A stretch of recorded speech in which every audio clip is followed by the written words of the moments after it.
T-minus 20 seconds.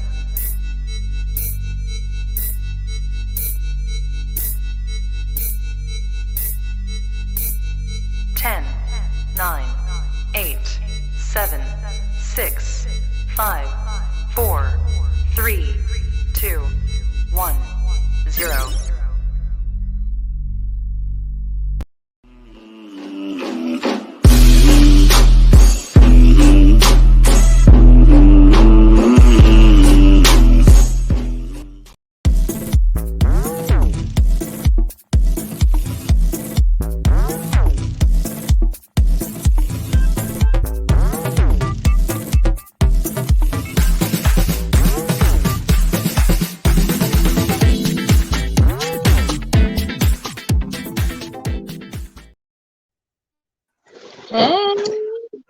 Hey, everybody. We made it. We made it through what? Facebook jail? I'm in Facebook jail, Molly.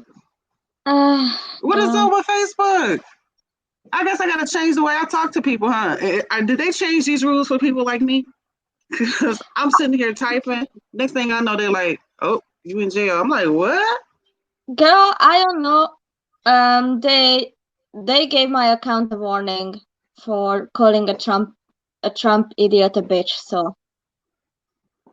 I guess you can't cuss, because I tried to call somebody a bitch, and that's what happened. Ever since then, I was like, all right, Zuckerberg, I'll see you. And here's the thing. I know of another person, not to make this a discussion about Zuckerberg, y'all, because I want him to shut our stream down. But I just thought to myself, normally I can, promo and send our stream out to different people. It's just, I realized that, maybe I have to maybe change the way I talk. Maybe I need some fake cuss words or something, because I'm still going to drag people online. I mean, I have to come up with something Zuckerberg don't recognize. Maybe instead of bitch, I should say bish, B-I-S-H. Yeah, I found a way that if you just say the first letter or something like that, then. All right. Yeah, well, we'll try that. So thank you, everybody, for joining us. I don't know, Molly, did you get a chance to share our stream? And if you haven't, you guys, share our stream. We're not streaming to our normal page today because of the fact that I am in Facebook jail. But we have a special show today. Yay! We have a special show today.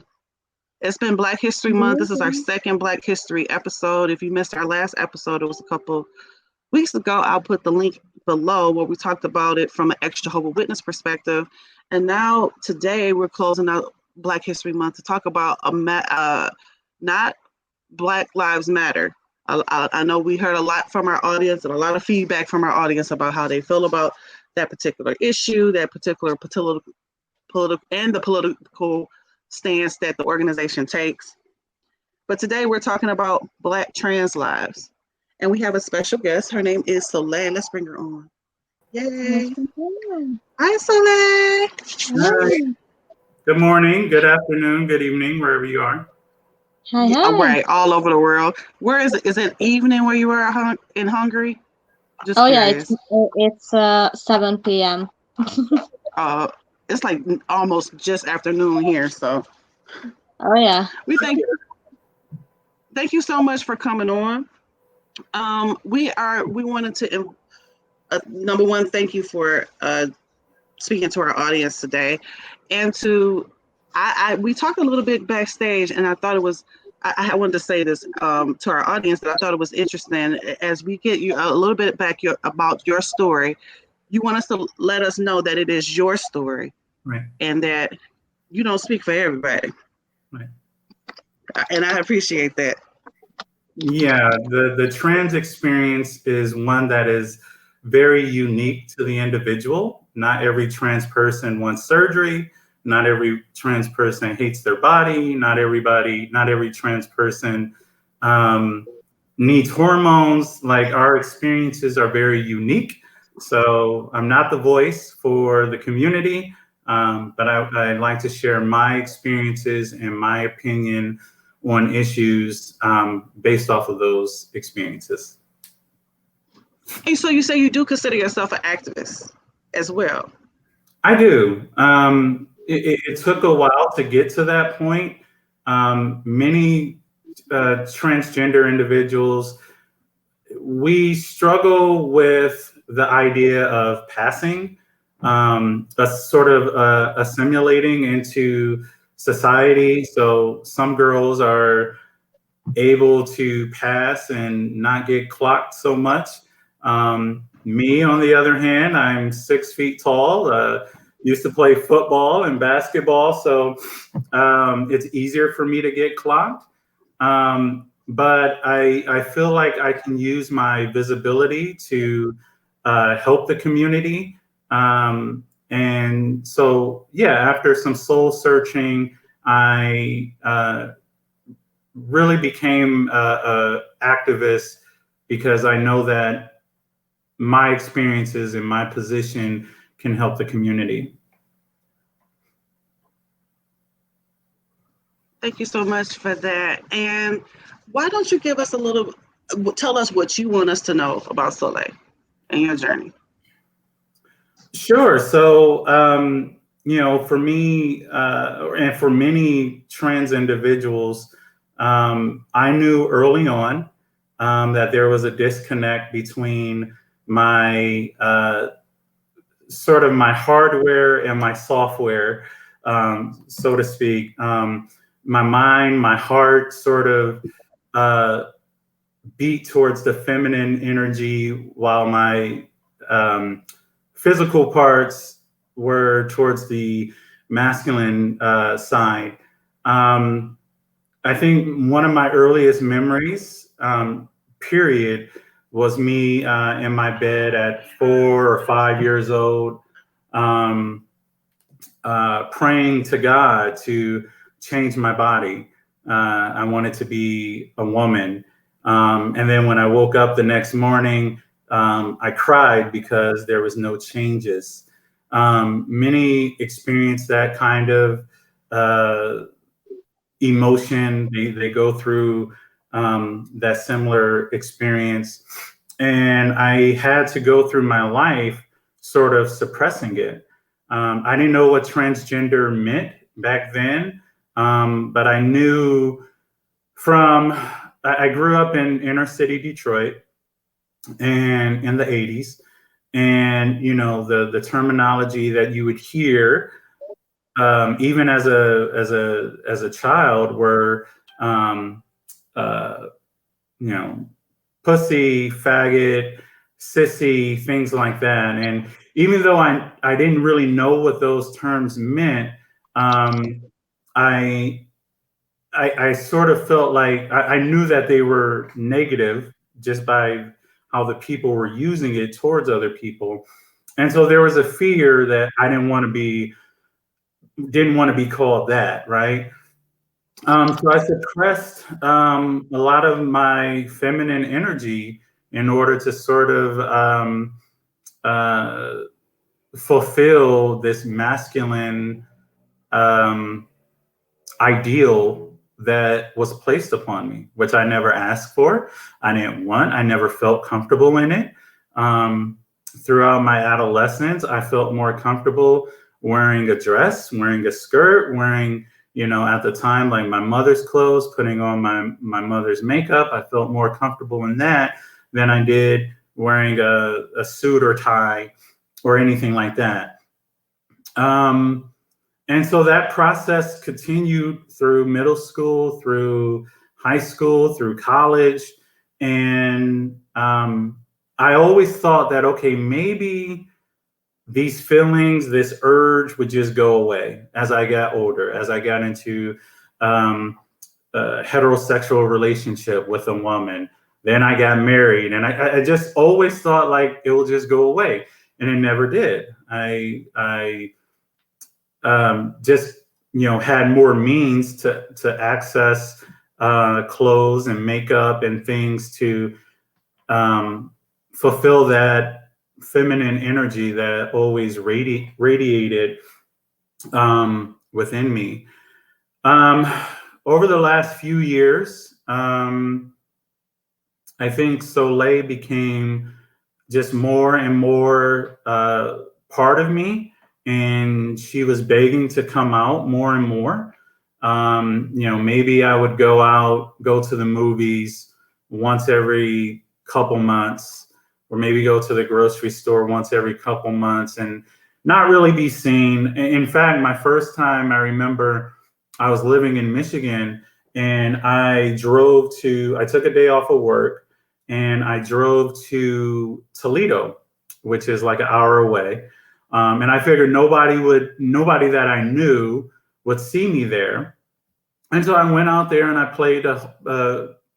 planned a whole day where I wore this cute little dress, and I went out there. I went to a grocery store. I went to a popcorn shop. I went to another restaurant, and then I came back home. And that was sort of, okay, Soleil was making an effort to be more visible. Right, a debut. I like it. But that didn't satiate my desire or Soleil's desire. She wanted more. And so I was going, when I moved here, I was going to the bars and going to clubs. I had friends. I had a secret life, essentially, separate from the one that I had with my wife at the time. And she didn't know. And if you've been to Vegas, Vegas is a small place. People think Vegas is large, but you really can get anywhere within 20 minutes. And it's possible to just bump into anybody. And I didn't care if I bumped into anyone. And I never did. But I was out in the streets with no care in the world. I didn't care if I bumped into my wife, if I bumped into her sorority sisters, if I bumped into coworkers or her coworkers. So I was taking that risk, and I knew at some point, had I been caught, and I think I kind of wanted to be caught, I had to address who I really was.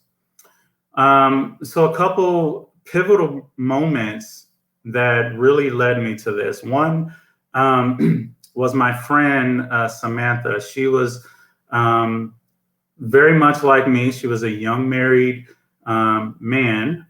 She was married to a woman. And she had a very similar background. She was Jewish, was very Orthodox as a Jew. But she had the same story as me in terms of going to sleep, praying, hey, God, change me, and then waking up the next morning and not being changed and crying her eyes out. And so we sort of bonded over that. And then when she started transitioning, I sort of lived vicariously through her. Like, I admired her courage to do so. I admired her vigor in going after it. Like, she, started hormones, and now she was talking about surgeries and doing all these things. And it was beautiful to see how she sort of changed from this shy, timid guy, and now she was like a Kardashian here in Vegas. And ironically, in some ways, I'm kind of the same way. I was very shy and quiet, meek, stoic, in my masculine energy, but now I'm a lot more outgoing. It's more noticeable. I'm more talkative. I'm doing podcasts now, But anyway, back to her. She was transitioning for about a year, and things were going really well. She was really happy about her life. Initially, her wife supported her, and then she stopped supporting her.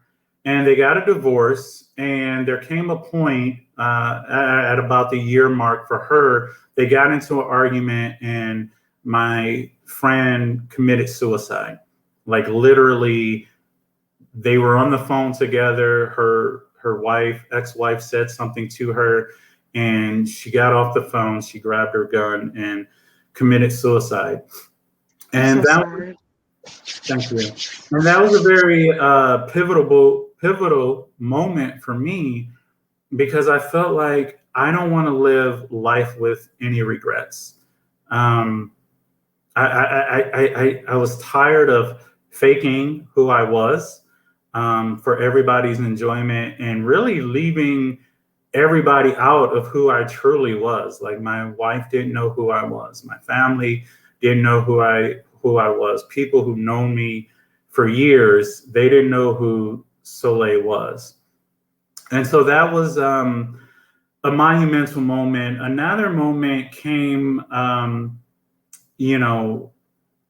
few months after that. I was in Denver, Colorado with a friend, and we were gonna do like a little girls trip in Denver. She thought I did drag. I had shown her like my makeup looks and all these different things, and she just thought that I did drag. So I was gonna go to Denver. We were gonna have this weekend. We were gonna go shopping and do each other's makeup and go clubbing and do all of these things. And while we were out, I know a few porn actresses, and we bumped into one that I've known for some time, and she had never seen me as Soleil. We have pictures together in my masculine energy, but this was the first time she saw me as Soleil. And she asked me, so what's going on? What is this? And for the first time, this was the first time that I said, I'm transgender. And it was weird. It wasn't planned. It wasn't something that I was expecting to say, or really being trans was in the back of my head at that moment, but it didn't really seem like reality at that moment. I was still married. Nobody in my personal life knew. And I just thought that it would be very difficult to do what my friend Samantha had did a year earlier. But that was the first time that I said it, and my friend was close by, and then we had about a 3-hour conversation about that afterwards. And it was really the first time that I verbalized who I was, what I was, and we sort of started talking about what this really means. Like, it felt good to finally say that, but it also felt bad because I knew there was a risk in what I had just said. I knew that I was going to have that conversation with my wife. I knew I was going to have that conversation with my family. If I were to transition, I was going to have to discuss that with my employer and so on and so forth. So those were like the two pivotal moments that really sort of steered me into transitioning. Later that summer, my wife and I, ex-wife now, but my wife at the time, we went back to Michigan for a family reunion. And my ex and I, we used to get our nails done all the time. See? And so she never had. Nails are pretty. Thank you. She never had a problem with it herself. But we went to the family reunion, and they were much shorter then. But anyway, we went to the family reunion, and some of her relatives started calling me a gay ass nigga. Oh my gosh. Yeah. So again, it didn't bother me. Well, I mean, that comment bothered me, but in the sense of my nails, it didn't bother me. It didn't bother my wife at the time. Like, it just was what it was. But it did hurt that sort of that rumor was going around the family reunion. So it made the reunion very comfortable for that weekend. Fast forward another 6 months, it's Christmas Eve. I went to work, and hardly anybody is there. So I decided to put on some lashes. I put on a little bit of makeup, a little bit of blush, and little lip gloss or whatever, figuring that nobody's going to be there, nobody's going to see me. So I went to work. I took a few selfies, and I posted them on Facebook for some reason. And that friend that I went to Denver with, 8-9 months prior, she was like, "Oh my God, do you know what you just did? You just posted these pictures on Facebook. Everybody's gonna know." And I was just like, okay, whatever. Like it just didn't. It was like Soleil is here. She's ready to come out. She wants the world to know. And so more rumors started about me being suspect. My wife's family were saying things. My family was saying things. I did get some good comments. You know, some people were like, "Oh my God, your skin looks so good. What do you use to moisturize your skin?" And I told them my whole routine. And then another person was like, "Oh my God, why are you so cute?" And so it was nice to get that. So that was on Christmas Eve. I had told my wife that no, I'm not gay or whatever, and just hoping that it would die down. Now on New Year's Eve, it was pretty uneventful. We didn't do anything. We were just watching TV. And then she sort of just brought it up again, like, "Yeah, so-and-so is still calling you gay or whatever." It's like for the pictures that was on Facebook. I was like, why are people still talking about this? And at that moment, I was like, okay, bag it, let's talk. So I turned off the TV. Before this, I was planning on telling her probably within the next 6 months. I was trying to figure out how do you broach that conversation with somebody? You know, it's not easy to say the person that you married is trans. You know, most people don't understand what being trans is to begin with. So when and this is my wife, she married a man, she fell in love with a man, like, so, you know, I spent many months trying to figure out. And before I go on with the story, you know, I was sort of, I didn't know how my wife felt about trans people. She had lesbian friends, she had gay friends, she worked for an organization that sort of supported trans people. But just because you work somewhere doesn't necessarily mean that you support that cause or mission. We went on vacation earlier, and I remember we actually watched a panel discussion that had transgender people on it. And so I was just sort of gauging her mannerisms during the whole thing. Did she feel uncomfortable? Did she agree? But I couldn't really get a read on her. There was another time she was getting her hair done, and she called me and was like, "What's that movie with all the gay people?" And I kind of like, that's sort of offensive the way that you said it to me. But she was talking about the show Pose.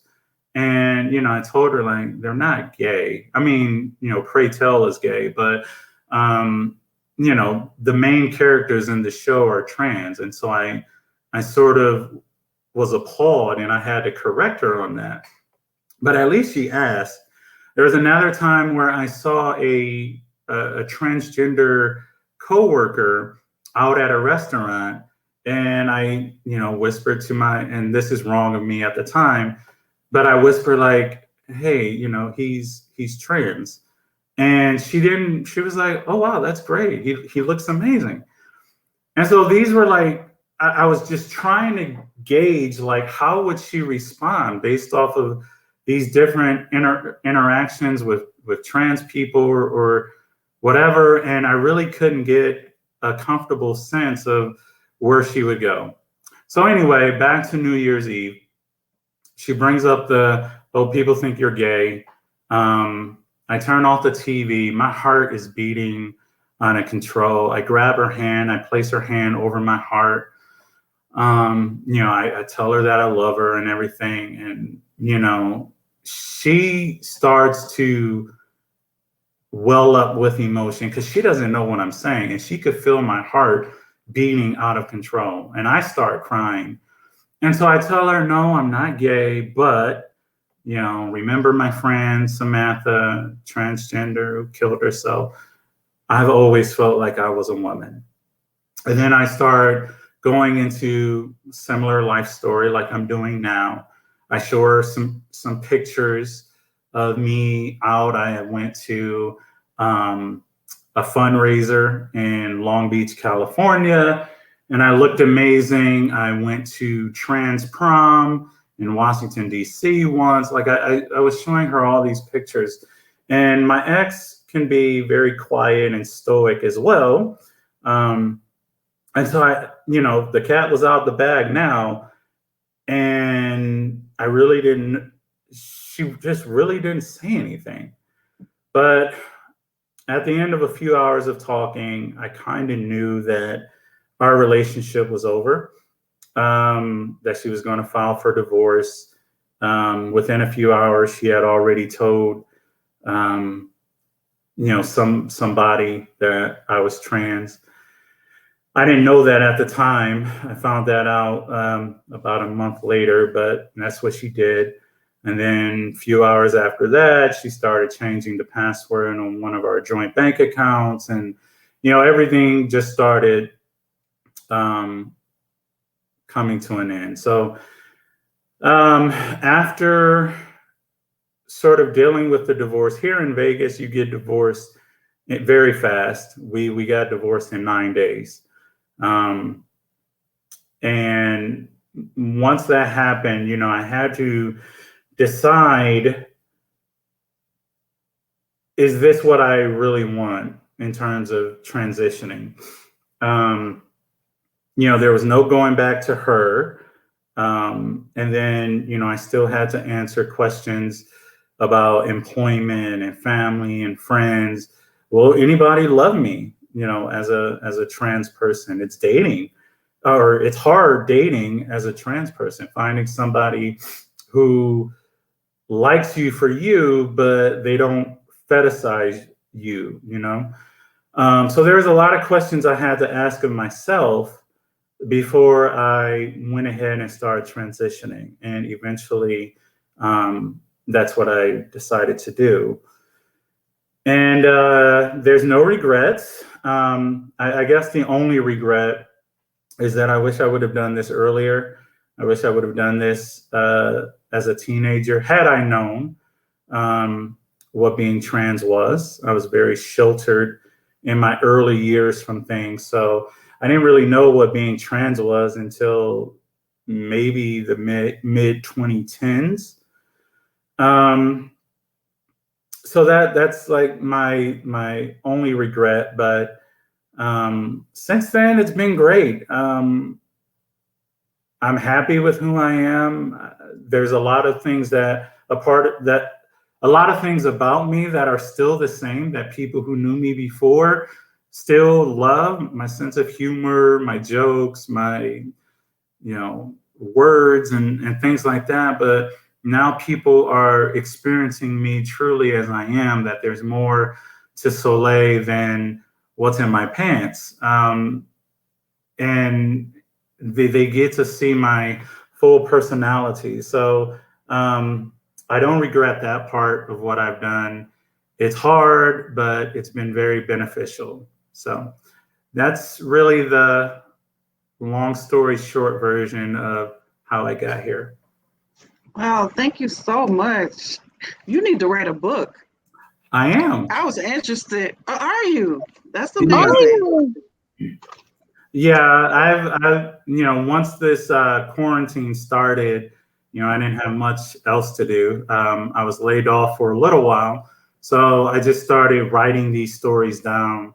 And it's good for me just to sort of go back and see where I've come from and see all the different things that has brought me to this point.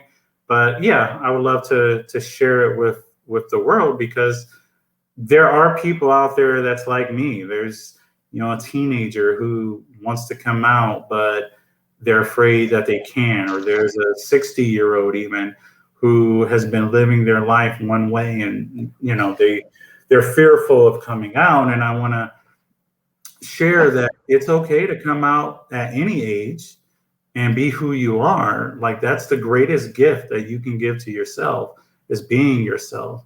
And, it took me 30 something years for me to figure that out. You said something interesting. You said a lot of things that were interesting. Okay. The word suspect stood out in my mind because that is a word that I would say that Black people use in a homophobic and transphobic way to try to label somebody. Right. But I guess I want to ask you, you mentioned that people have a hard time deciphering between gender and sexuality, or even what a trans person is. Right. How is that like dealing with people in our community? I'm sorry, when you said that they made that comment, I'm not gonna repeat it. It just unsettled me. I mean, how do you deal with that? I mean, especially when I know that Black men have a tendency to be transphobic publicly, but not so transphobic privately. Yeah, it's very difficult. Yeah, it's challenging. You would be amazed at how many Black men are in my inbox, telling me how beautiful I am, how all of these different things and things they want to do sexually, but they're afraid to be seen with a trans person or to for people to know what they're into. And it just goes back to how we were raised. There's toxic masculinity especially in African-American households. And you're supposed to be tough. You're supposed to be hard. Like I remember, I have very few pictures of my past self. And I have one picture of me and my brother at my high school graduation, and we were both looking like so hard in the picture. I'm like, now I could look back like, why are we looking so hard and mean in this picture where we both look good? Like I'm in my graduation gear and he's in a nice suit. And why aren't we? I think, do you think some of that has to do with being from Detroit? Because my father, I mean, not to put him on the spot, was very homophobic, transphobic, and would yell at gay people and those words and slurs. Used to use those slurs all the time. I heard those slurs growing up. Yeah. And he, was from Detroit, went to Finney High, and that was just that toxic, like you said, masculine culture. Very much he was very much a part of that. I mean, you had to put on this persona that you was in a gang and you was this, and you was that, and like Detroit. I mean, I wonder how much of that is our culture, because, I mean, again, like you said, Black people some Black men tend to just be, out and out transphobic. We know that from the numbers of, unfortunately, Black trans women who have died because Black men can't handle. I don't know. Why do you think it goes to them being violent? Like, it's one thing to be toxic and masculine. We deal with that as women all the time. But why do they go the extra step? Well, they're not comfortable with their own sexuality, and they're not comfortable with themselves. There's a number of stories where a Black man, they engage with a trans woman, they, have sex with them, and then suddenly the light turns on for them. Like, oh my God, I just had sex with a transgender person. And it's not that, they're not able to just, okay, let me leave this moment. I just won't talk about it ever again. No, I need to eliminate this person. I need to kill them.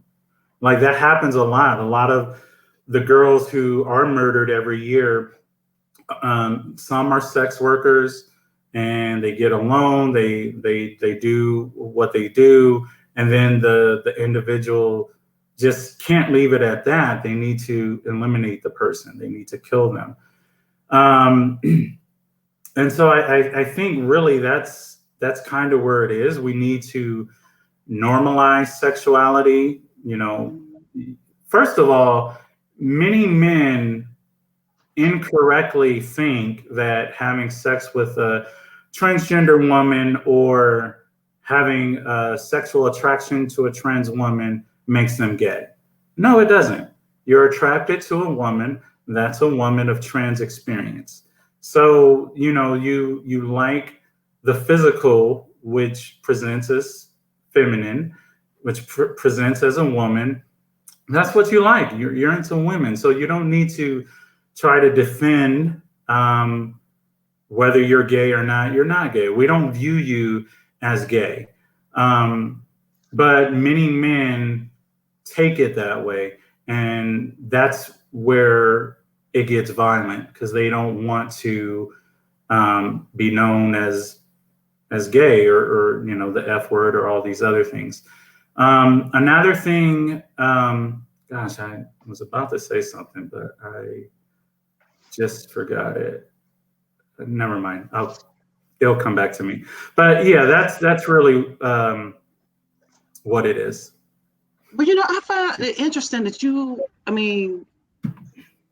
I have to be in a position where you are, as a trans woman, Black trans woman, that you're explaining to white people about our experience, our racial experiences, to try to educate them. And then you have to turn around and educate your own people about transphobia. Mm-hmm. Like, to have to deal with racism and transphobia at the same time. I know when you were on another podcast, I forget what's the name of it. It's Ear Hustling Hot Podcast. Yes. James, don't kill me if you ever hear this, but you talked about how Black trans lives matter too. I wonder, as a trans woman, do you feel like that Black people try to make you decide, like, between being, like, your Black experience should be more, what's the word I'm looking for? Like, basically, like, your trans experience is secondary to your Black experience. Like, I'm trying to, you know, do you feel included in the movement? Yeah, that's a good question. Do I feel included? Not so much. There's work that needs to be done within the movement. Here's the truth. Like, the movement was started by women, and a few of them identify as queer women, but the movement does very little in terms of speaking of the injustices that Black trans women and trans men, Black trans men, go through. So far this year, there's been about 12 murders. Last year, there was over 40. Many of them were African American. The year before that, over 30 was over 30 total. Many of those were African American. And so we see Black Lives Matter speak about the George Floyds, and we march for those individuals. And I'm all for that, and we need to do that. And what you see at those marches is a lot of times the LGBT community in general show out for those events. But then if there's a march for trans pride, trans awareness, a fallen trans person, we don't see the same type of showing out from the rest of the community, especially African Americans. So that's something that needs to be addressed and needs to be spoke about often. You know, whenever or most of the time when I hear about a trans person being murdered, you know, I'll post about it on Facebook and sort of I want to speak their name, because oftentimes when we die, we're misgendered, intentionally or unintentionally. The media, police, they all most of the time misgender us. They don't respect us in death. When they interview our families, sometimes the families misgender them. And so I want to give them the respect in death that they couldn't have in life. That's amazing that you're saying about what you're talking about. That's my dog. Everybody know my dog always like to be on the streams, y'all. But that the Black Lives Matter movement needs to be very intentional about including voices of struggles of Black trans people and gay people, because those are the struggles of Black people too. I know, Molly, you talked about we talked about last week about how The Right. trans experience, the Black trans experience, goes all the way back to slavery. Right. And I am not sure if we were live at that point or not, but that's my kid in the background. I know Hi. we got animals, we got bunnies and dogs. Go ahead. Uh, so I like the fact that you said that the trans experience is not universal, it's not global, and I'm not sure if we were live at that point or not, but I love that you did say that, because I feel like non-binary and other not female to male or male to female trans experiences get erased a lot. And I like that you highlighted that not every trans person wants the surgery, or not every trans person feels extreme dysphoria. And I feel like that's an important thing to highlight, that, hey, we come in all shapes and sizes too, because I myself identify as agender, and I always say, if you switched up all my like genitals and all my sex characteristics, my voice, my hair, my whatever, I don't give a shit. I'm like, I'm not attached to my gender in any way, shape, or form. And although it's not a traditional trans experience, or you might say it's not a trans experience, but I feel like it's important that people like you, people like me, and people like Spencer, who are allies, that we speak openly about these experiences and say, oh yeah, trans people too do come in all shapes and sizes, and there are some who don't get the surgery because it would be too risky for them, or because they don't want to, and that's fine too. And I appreciate you saying that, because I feel like that's a very important aspect of this conversation in the entire community. You know what I do think is also important that you brought up the fact that and correct me if I'm wrong, if I'm saying this right, but your transness and your Blackness comes up in police situations. All the Which, time. I mean, you. And the thing of the matter is that I watched this documentary. It was one that Molly you told me to watch. I don't know, forgot the name of it, but it was it talked about. Oh, it was my girl was in there. The girl from Orange Is the New Black. I forget her Was there a name. disclosure? Yes. And it talked about how the media, how transphobic the media was, and some of the things that I probably looked over even as, as an ally. And I thought to myself, in addition to having Jim Crow, in addition to having our the minstrel shows where they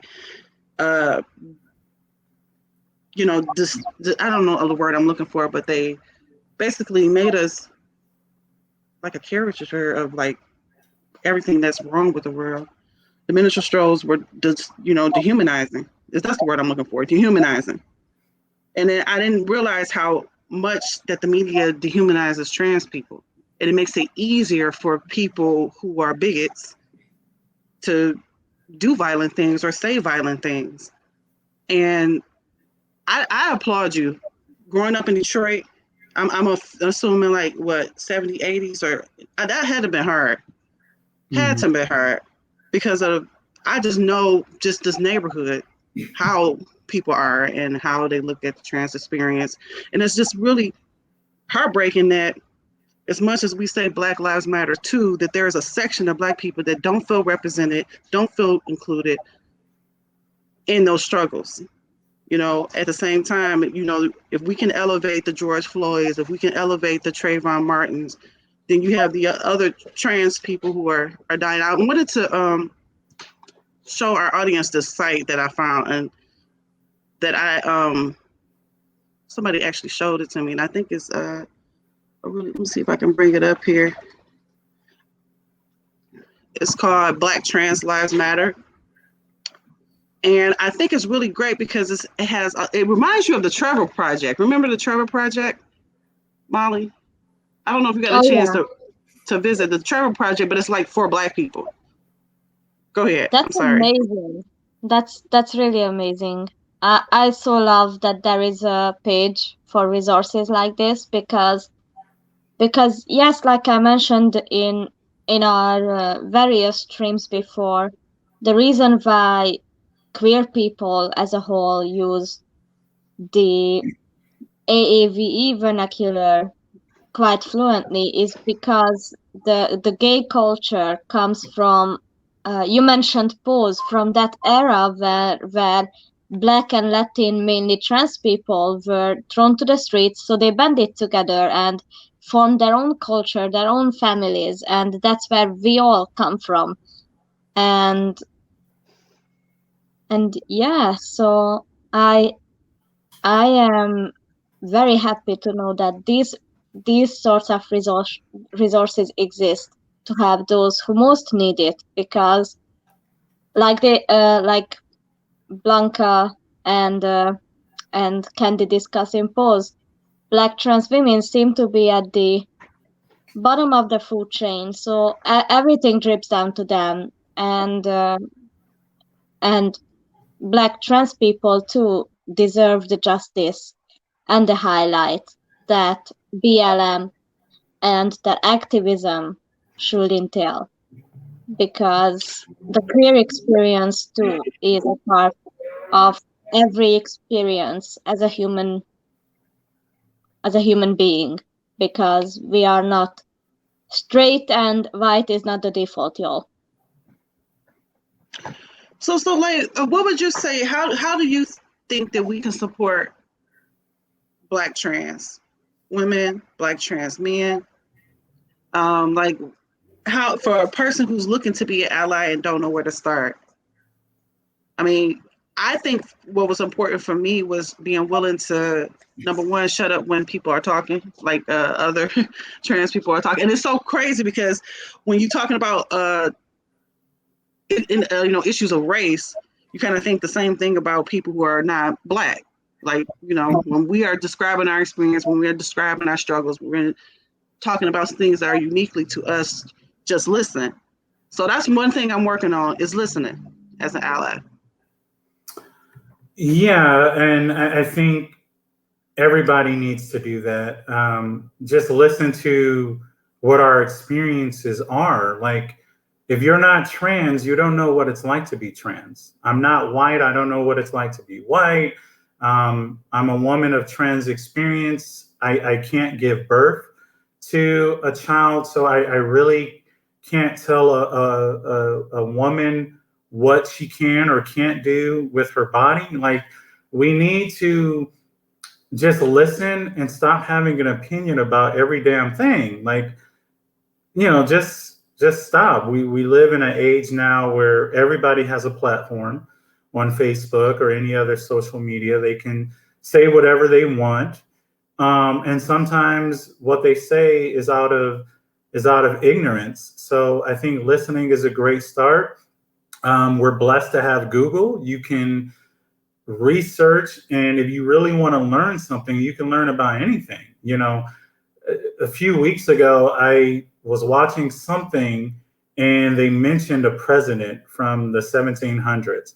And suddenly I just went to Google and started Googling that president. And then I started reading about the president that came after him and I spent the next 2 hours just learning about presidents, just for my own edification. So if you want to know about the trans experience or, LGBTQ in general, like, there's resources out there to do so. There's Netflix and Hulu. There's tons of, you brought up the documentary Disclosure. That's an excellent documentary about how Hollywood has misportrayed trans people. And unfortunately, many people get their education from, Hollywood. Hollywood portrays us all as drug users or prostitutes, and that's not the case. There are many trans people who have given to society in great ways. There's a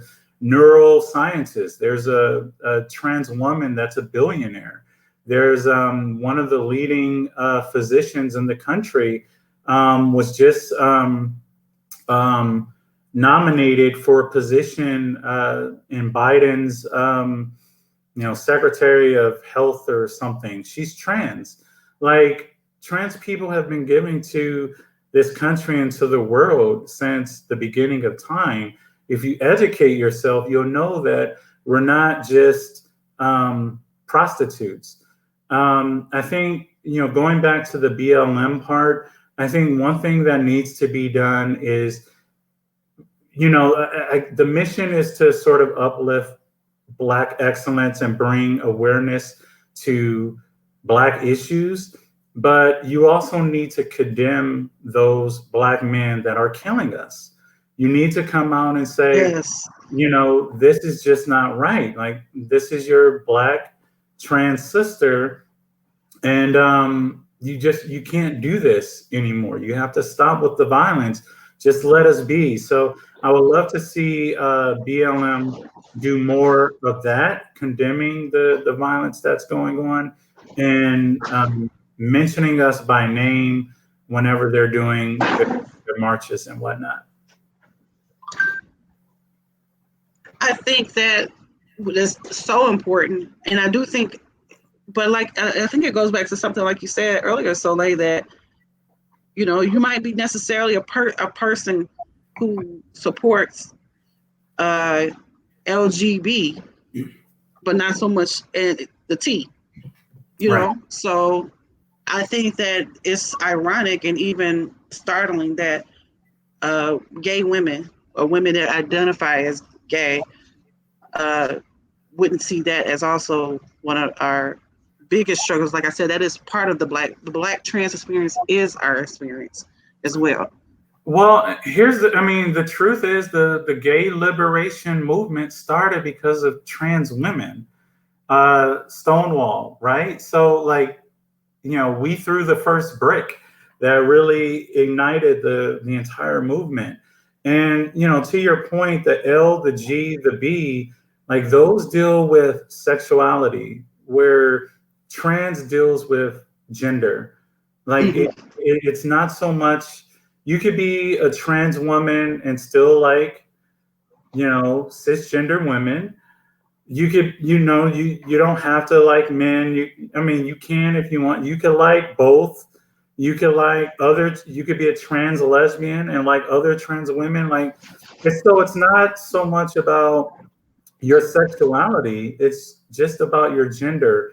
And the T is forgotten in that because most people don't understand that piece. Like, most people can't they can easily wrap their head around, okay, you're a guy, you like men. You're a girl, you like other women. But not feeling comfortable in your own body, I don't understand that. Like, for some of us, there's an intense hatred towards our penis. For a trans man, there may be a intense hatred towards their breast. There's a disconnect there. For me, it was, from the chest up, like I really despised it. I hated my shoulders. I hated having a beard. I hated hair on my body. Thank God for laser hair removal. I hate my voice. Being a trans woman doesn't, change your voice. So you have to work at it. But like my dysphoria really stems from what's above my chest and not so much what's in between my legs. So, people need to understand that, or they need to get a better awareness of what the T is in being trans, that it's not about sex, it's gender related. Like I said at the beginning, it's a hardware versus software issue. I like that. I had somebody say, I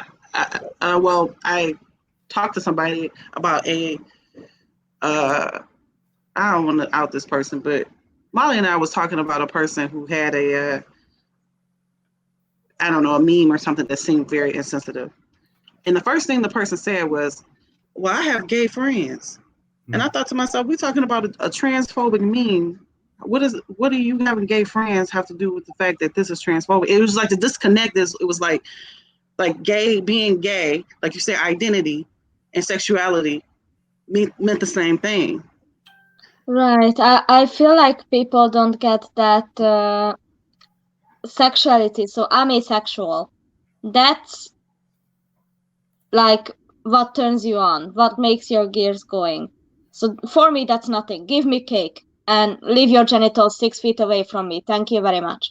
But otherwise, as for my gender, like I said, I'm absolutely unattached to it. So if you told me you have to live as a man from now on, I would be like, okay, bet, peace.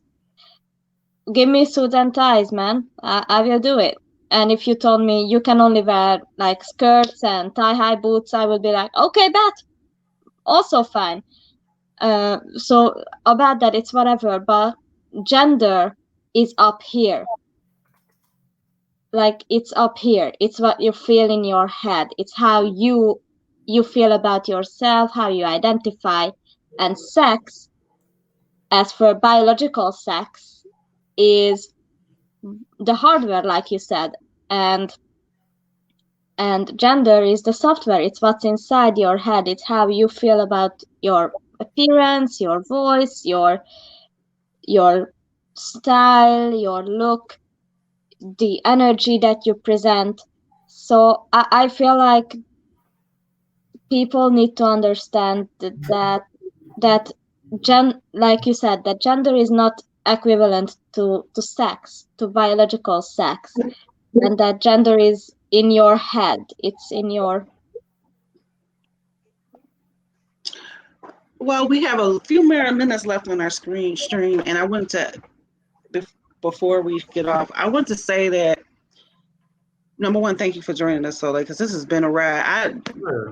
I should have brought my popcorn. I should have had my wine. I didn't know that your bio was going to be so riveting, and just feeling just, I don't want to say sympathy, but like just a lot of empathy.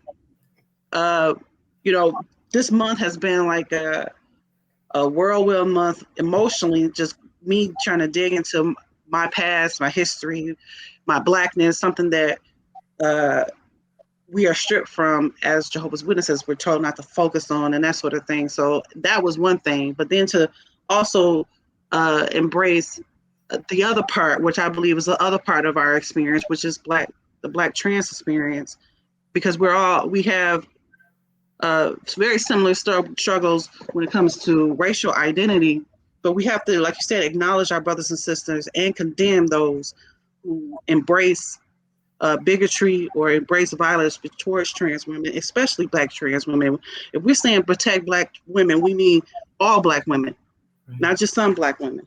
Absolutely. And so I thank you so much for bringing awareness to that. I want to say that white brothers and sisters seem like they are a little bit ahead of us in normalizing and helping their children a lot earlier. Oh, girl, be careful. Don't let the people get too. I'll just say this: as far as Black people, there's no way you can go to a Black mother, nobody that I know, and say, "Hey, this is my experience. I believe that I was born this way." They're probably like, "Okay, well, I don't know what you want me to do about that." I mean, I know of people, like, we were interviewing a Black trans man who had that same experience. And, Black people don't have the same access to surgery, if that is something that they want.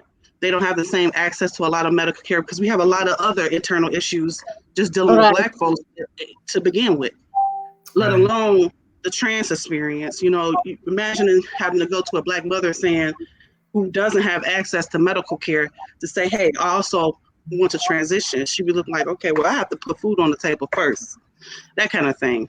So you have that too. I mean, I thought when my friend was telling me about that, I thought about, wow, like we always talk about shared experiences with Black mothers, but as a trans person, your experience with your Black mother is like almost totally different if you're growing up trans. And I think when you say you're writing that book, that's going to leapfrog a lot of people, give a lot of people hope, get a lot of people inspiration, especially a lot of my friend is from Detroit too, who talks about his unique experience, her and him, because I have a Black trans woman and a Black trans man friend. And as you can see, it's even with me learning and adjusting this. I think these conversations are important. Mm-hmm. I think it's hard. It's hard to have these conversations. Some, especially in our families, we're told to not have certain conversations. And talking Right. about it more, promoting understanding, like you're saying, shutting up and listening when people are sharing their experiences. Hopefully, it will get us further along in the journey. We have to have the conversation. Is what I'm trying to say. We have to have Right. the conversation. We can't just not have the conversation in our communities about what's happening to Black trans women. It's becoming to a point that the United States is listing their deaths as an epidemic. Mm-hmm. Right. You know, I'm sorry, Molly.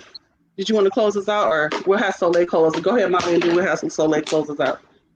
It was so Yes, I much I just wanted to get to today that we didn't get to, but hey, y'all, like Soleil said, all it takes is Google. She is oh not your You can always have me back on again. I oh enjoy. yes, yeah, for yes. sure. I wanted to say first of all, thank you for confiding in us and taking time out of your day to sit down with us and chat with us and Yes, and sharing your trusting our experience. platform. Yes, it's so much appreciated, and everything that you do for the community is much appreciated, and it's deeply needed. And I hope that all of us and more that we can do more to help Black trans women and Black trans men and trans people in general, because in Hungary there is a big stamp against gender non-conforming people and them getting any sort of treatment psychologically, so mental health wise and biologically. It's impossible to transition anymore in Hungary, and I do feel like we need a global understanding and alliance to fight issues like this, like the epidemic of mainly Black and brown trans women dying in the US, and places like Hungary and Poland rolling back on gender and romantic minorities' rights like they are. So everything that we do is meaningful, and whenever you're ready with that book, I cannot wait to read. I I know. cannot wait Yes. to pre-order Yes. and to have it on my shelf. it will Both it Molly will and be I are writers, huge writers, and readers. So that's exciting. right. So I guess that wraps us up for today. Like I said, this is a perfect way to end Black History Month, to highlight something that is also a part of our civil rights struggle, a part of our podcast today. We're talking about whether or not it is the modern civil rights struggle. I just say it's part of our experience as a whole. It's our shared experience that Black trans women should not have to feel the need, like in their diverse community, to have to go out and start something new or go out and create something new when we are already tackling these issues already in our society, whether it's police brutality, whether it's homelessness, whether it's extreme poverty, whether it's the fact that Black transgender people are affected by HIV in devastating numbers, the fact that we are losing so many transgender people or gender conforming people in our society. Like Soleil mentioned before, we lost a lot in 2019. This year, we've already lost 12. So awareness is the key. And I'm gonna let Soleil have the last word, and then we're gonna end this broadcast. For everybody who are joined us on Twitter, thank you. Everybody who joined us on Twitch, our first time streaming to Twitch today. We are gonna upload it to our Humanist Skeptics site, as well as our Humanist Skeptics YouTube channel. All right, Soleil, so we're going to let you take us out, and then we're going to end this live. All right. Well, I just want to thank you guys for having me on. One of my mottos is, being visible allows me to see myself more. And so having this platform to talk about my story, to talk about our issues, allows me to understand myself more. So I really appreciate that. For everybody who's watching or will be watching this, I hope and pray that you listen without judgment, listen with an ear to want to learn, to how to be a better ally, that you use Google to research these things, to research our issues. Yeah, we're just like you. We put our pants on one leg at a time. We bleed the same blood that you do. There's more to us than just bathrooms. I think trans people get relegated to, they can't use the bathroom. Our issues are much deeper than just bathrooms. We need revision to healthcare policies. We need protections for our employment. We need a lot of things, and we could talk about that another time. But we're at the end of the day, we're all human. We all have a purpose, and we just want to be respected. And yeah, I think that's it. Again, I thank you so much for having me on to speak about this. All right, thank you so much, Soleil. And on that note, we're gonna say goodbye to everybody, and look out for a part 2. Soleil, now we're gonna hold you to that. You said a part 2 now, honey. Yes, Absolutely. All right, fun.